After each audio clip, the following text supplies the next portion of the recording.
ছেলে ডিটেকটিভ? মেয়ে ছেলে না দাদু, মহিলা। ভালো থাকবেন, আসি। এতক্ষণে হয়তো ওর বক্তৃতা শুরু হয়ে গেছে, বলো? সবাই বেশ হাঁ করে তাকিয়ে আছে, ওর কথা শুনছে।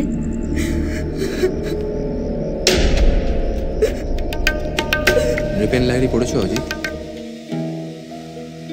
তরুবর গুল্ম বটবৃক্ষ শোভিত নিবিড় বনপুঞ্জ যেন গভীর রহস্যের মায়াজাল বিস্তার করিয়াছে। ওই স্থলে দিবসেও অন্ধকার, রজনীতে সাপদ সঞ্চারমান।